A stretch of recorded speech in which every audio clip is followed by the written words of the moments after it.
Sachindas maths ട്യൂഷന്റെ പുതിയ വീഡിയോയിലേക്ക് എല്ലാവർക്കും സ്വാഗതം. +1 സ്റ്റുഡൻസിന് വേണ്ടിയിട്ടുള്ള ഒരു വീഡിയോ ആണ് ഇവിടെ ചെയ്യുന്നത്. വേറെ ഒന്നുമല്ല, നമ്മുടെ +1 കുറേ ചാപ്റ്റേഴ്സ് ഉണ്ട് അല്ലെ, ഒത്തിരി ചാപ്റ്റേഴ്സ് ഒന്നുമില്ല, 14 ചാപ്റ്റേഴ്സ് ഉണ്ട് അല്ലേ. ആ 14 ചാപ്റ്റേഴ്സിലെ ഏറ്റവും കൂടുതൽ വെയിറ്റേജ് ചോദിക്കുന്ന, ഏറ്റവും കൂടുതൽ ചോദ്യങ്ങൾ വരുന്ന അല്ലെങ്കിൽ മാർക്ക് കൂടുതൽ വരുന്ന ചാപ്റ്റർ ഏതാണ് എന്നുള്ള ഒരു ഡൗട്ടിലായിരിക്കും പല സ്റ്റുഡൻസും നിൽക്കുന്നത് അല്ലെ. അപ്പൊ അതൊന്ന് ക്ലിയർ ചെയ്യാനാണ് വന്നിട്ടുള്ളത്. വേറെ എങ്ങനെയാ ക്ലിയർ ചെയ്യുന്നതെന്ന് വെച്ച് കഴിഞ്ഞാൽ 2 വർഷത്തെ 2023-ലെയും 2024-ലെയും ക്വസ്റ്റ്യൻ പേപ്പേഴ്സ് ഒന്ന് എന്ത് ചെയ്തു, അനലൈസ് ചെയ്തപ്പോ കുറച്ച് കാര്യങ്ങൾ മനസ്സിലായിട്ടുണ്ട്. അപ്പൊ അതിൽ നിന്ന് ഏറ്റവും കൂടുതൽ വെയിറ്റേജ് വരുന്നത് ഏത് ചാപ്റ്റർ ആണെന്നുള്ള ഒരു ഐഡിയ കിട്ടിയിട്ടുണ്ട്. അപ്പൊ അതൊന്ന് നോക്കാം. ആദ്യം തന്നെ ഞാൻ പറഞ്ഞു വന്നിട്ടുള്ളത് എല്ലാ ചാപ്റ്റേഴ്സും ഞാൻ ഓരോ ചാപ്റ്റേഴ്സും എത്ര മാർക്കിനാണ് ചോദിക്കുന്നത് ആ രീതിയിലായിരിക്കും പറഞ്ഞു പോവുക.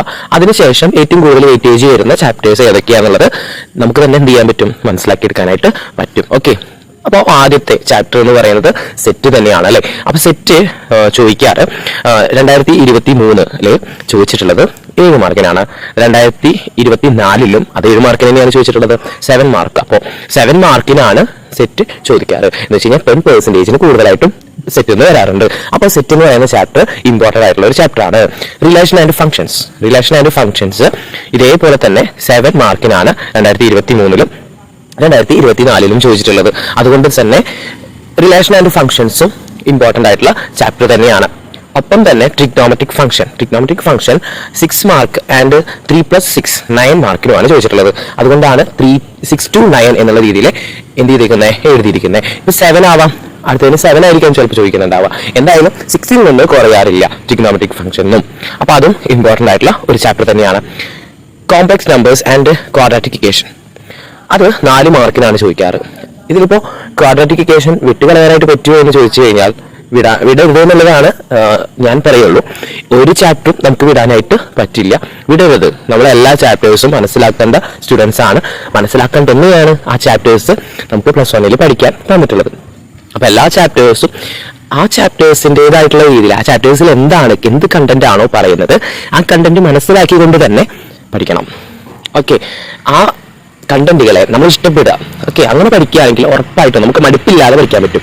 ഓരോ കാര്യങ്ങളും നമ്മൾ പഠിക്കുന്ന കാര്യങ്ങൾ ഒന്ന് എഴുതി വെക്കാം. എന്തൊക്കെ പഠിച്ചു, ഇനി എന്തൊക്കെ പഠിക്കാനുണ്ട് എന്നും കൂടി എഴുതി വെക്കുക.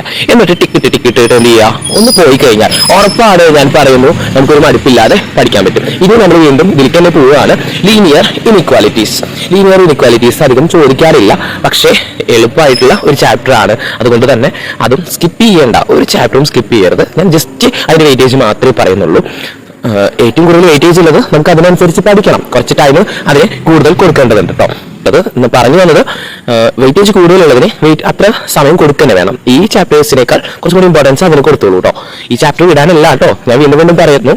ഓക്കെ, അപ്പോൾ ഈ ചാപ്റ്ററിൽ 3 മാർക്കിനാണ് 2 വർഷവും ചോദിച്ചിട്ടുള്ളത് കേട്ടോ. ഇനി പെർമുട്ടേഷൻ ആൻഡ് കോമ്പിനേഷൻ 7 മാർക്കിനാണ് 2 പ്രാവശ്യം ചോദിച്ചിട്ടുള്ളത്.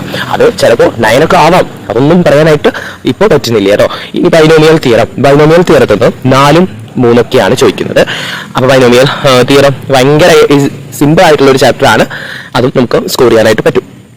സീക്വൻസ് ആൻഡ് സീരീസ് ഇപ്പോൾ ട്രെൻഡിങ് വെച്ചിട്ട് നോക്കുമ്പോൾ 4ഉം 6 ഒക്കെയാണ് ചോദിച്ച് കാണുന്നത്. അപ്പോൾ 4ഉം 6 ഒക്കെ മാർക്കിനുള്ളതാണ് ചോദിച്ചിട്ട് കാണുന്നത് കേട്ടോ.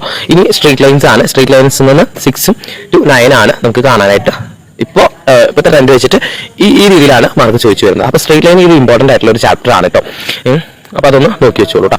ഇനി കോണിക് സെക്ഷന് 4 to 7 ആണ് കേട്ടോ.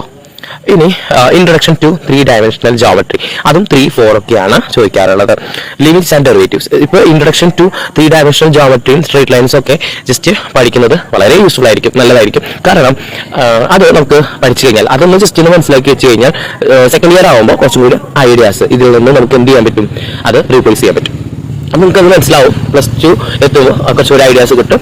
അപ്പോൾ ഒട്ടും വിട്ട് കളയാൻ പാടില്ലാത്തതും ഇപ്പോൾ 3 മാർക്കല്ലേ ഉള്ളൂ, അതുകൊണ്ട് പഠിക്കാനുണ്ട എന്ന് വെച്ചിട്ട് വിചാരിക്കുന്നവരോട് പറയുകയാണ് 3-dimensional എന്ന് പറയുന്ന ചാപ്റ്റർ സെക്കൻഡ് ഇയറിൽ നമുക്ക് പഠിക്കാനുണ്ട്. അതിന്റെ ഒരു ഇൻട്രൊഡക്ഷൻ എന്നുള്ള രീതിയിൽ മാത്രമാണ് +1-ലുള്ളത്. അപ്പോൾ അത് വിടാതിരിക്കാൻ നോക്കാം കേട്ടോ. ഇനി limits and derivative very important. അതും ഞാൻ നേരത്തെ പറഞ്ഞ പോലെ +2-ൽ ഇതിന്റെ കണ്ടിന്യൂഷൻ ഉണ്ട്. അതും ഒത്തിരി ചാപ്റ്റേഴ്സ് അതിൽ നമുക്ക് പഠിക്കണം, ഒത്തിരി കോൺസെപ്റ്റുകൾ പഠിക്കാനുണ്ട്. അപ്പോൾ ഈ ഒരു ഭാഗം ക്ലിയർ ചെയ്ത് പഠിച്ച് മാത്രമാണ് അതൊക്കെ നമുക്ക് നല്ല രീതിയിൽ സ്കോർ ചെയ്യാനായിട്ട് പറ്റുള്ളൂ. ഇതിൽ അതേപോലെ തന്നെ 9 മാർക്കിനൊക്കെ ചോദിക്കുന്നുണ്ട്. ലിമിറ്റ്സ് 3 മാർക്കിന് ചോദിച്ച് കണ്ടിട്ടുണ്ട്. ഡെറിവേറ്റീവ്സ് ഒരു 4, 6 ഒക്കെ കാണുന്ന സമയം ചോദിക്കുന്നതായിട്ട് കണ്ടിട്ടുണ്ട്. സ്റ്റാറ്റിസ്റ്റിക്സ് 6 മാർക്കിനാണ് ചോദിക്കാറുള്ളത്. അതും ലോങ്സ്റ്റ് ആവാനാണ് സാധ്യത കേട്ടോ. അപ്പോൾ 6 മാർക്ക് സ്കോർ ചെയ്യണം എന്നുണ്ടെങ്കിൽ സ്റ്റാറ്റിസ്റ്റിക്സ് വളരെ സിമ്പിൾ ആയിട്ട് പഠിക്കാം. മീന്, മീഡിയൻ എന്താണെന്ന് പഠിക്കുക. മീൻ ഡീവിയേഷൻ അബൌട്ട് മീനും, മീൻ ഡീവിയേഷൻ അബൌട്ട് മീഡിയൻ, അതുപോലെ തന്നെ സ്റ്റാൻഡേർഡ് ഡീവിയേഷൻ. ഇത്ര കാര്യങ്ങളെ പഠിക്കാനുള്ളൂ. അതുകൊണ്ട് സ്റ്റാറ്റിസ്റ്റിക്സ് സിമ്പിൾ ആയിട്ട് പഠിക്കാൻ പറ്റും. പ്രോബബിലിറ്റി 4 to 7 ആണ്. പ്രോബബിലിറ്റിയും ഇതേപോലെ ഭയങ്കര സിമ്പിൾ ആയിട്ട് നമുക്ക് പഠിക്കാം. കാരണം 10th അതിന്റെ ബേസ് ഉള്ളതാണ്. പല ചാപ്റ്റേഴ്സും ഇതുപോലെ 10th ബേസ് ഉള്ളതുണ്ട്. സ്ട്രേറ്റ് ലൈൻസ് ഒക്കെ, കോർഡിനേറ്റ്സ് ഒക്കെ നമ്മൾ പഠിച്ചവരാണ്, ആൾജിബ്ര പഠിച്ചവരാണ്. അങ്ങനെ കുറേ കാര്യങ്ങൾ നമ്മൾ 10th തന്നെ പഠിച്ചിട്ടുണ്ട്. അതിന്റെ ബേസ് ഉള്ളവരുണ്ട്. അപ്പോൾ അങ്ങനെ അതൊക്കെ മനസ്സിലാക്കിക്കൊണ്ട് ഏത് ചാപ്റ്റർ ഞാൻ പഠിച്ചാലാണ് സ്കോർ ചെയ്യാൻ പറ്റുക എന്നുള്ളത് മനസ്സിലാക്കിക്കൊണ്ട് തന്നെ മുന്നോട്ട് പോവുക. അപ്പോൾ അടുത്തൊരു വീഡിയോ ആയിട്ട് കാണാം. ഇത്രയേ ഉള്ളൂ നമ്മുടെ വീഡിയോ യൂസ്ഫുൾ ആയെന്ന് വിചാരിക്കുന്നു.